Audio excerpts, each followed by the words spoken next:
Good morning once again. My name is Sergio Gore. I'm a member of the National Press Club, and I'm a senior producer for Washington News Observer. Thank you all for joining us on a very important day as we reveal another chapter, the next chapter in ACORN, and how the media took a different spin to it.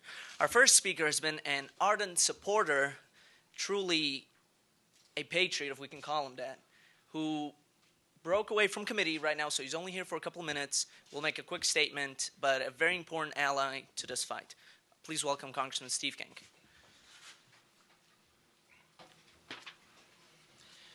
Thank you very much. I appreciate the opportunity for you to adjust to my schedule, and I appreciate being here. Congressman Thaddeus McCotter is also here as chairman of the Policy Committee in Congress. There are many others that are here with us in spirit as we wait for the unveiling of another component of the video evidence that we've seen.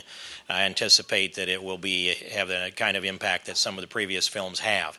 And I want to thank Hannah and James especially, and I want to thank Andrew too for helping to facilitate this and making it all happen. This is what happens in America when people stand up for what's right and they have the inspiration to right a wrong.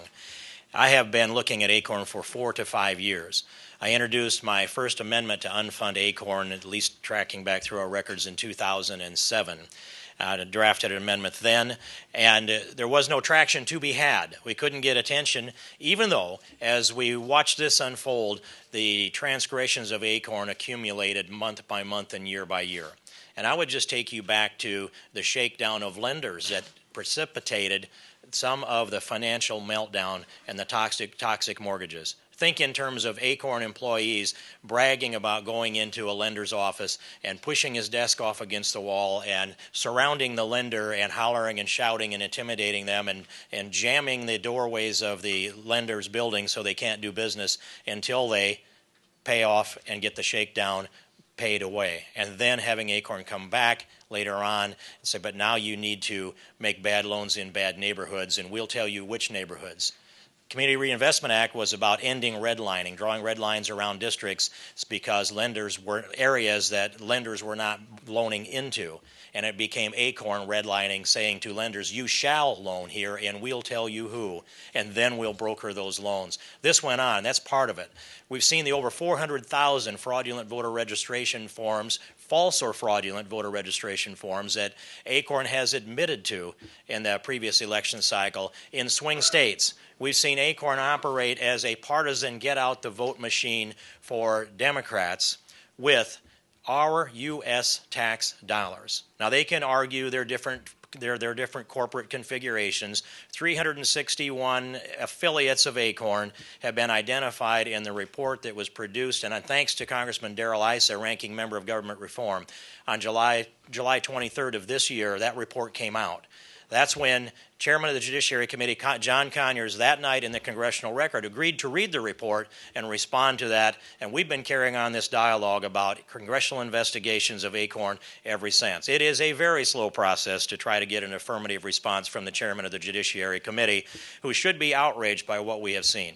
But that's in the election corruption component of this, is not just fraudulent registration forms, false or fraudulent registration forms that they've admitted to. They're under investigation. Now we've listed 19 states in another letter to Chairman Conyers asking for investigations of ACORN and hearings.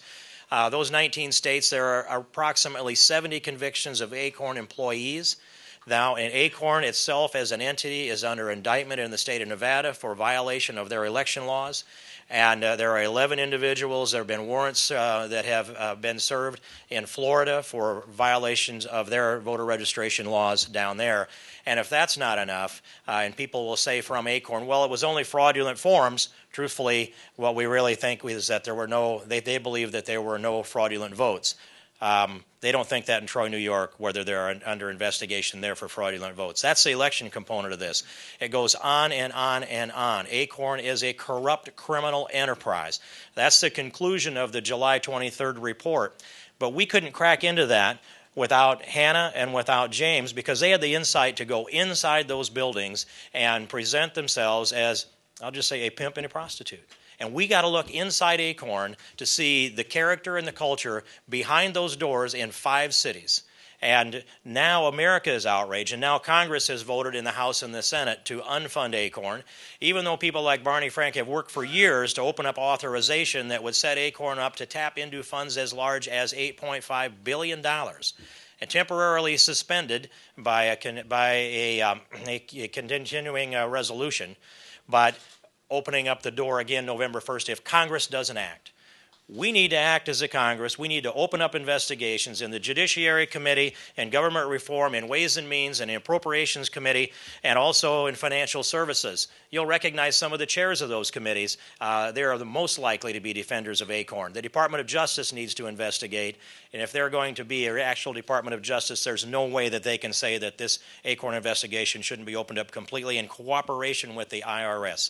There's not enough that we can do, but this Congress needs to open up on all fronts, and we need to be voting to shut down the funding of ACORN, and we need to honor the work that's been done and the courageous stance that's been taken by James and by Hannah, and I'm here to say thank you to them, and I appreciate your attention in the press to this matter, because without you, this subject goes away and the American people lose.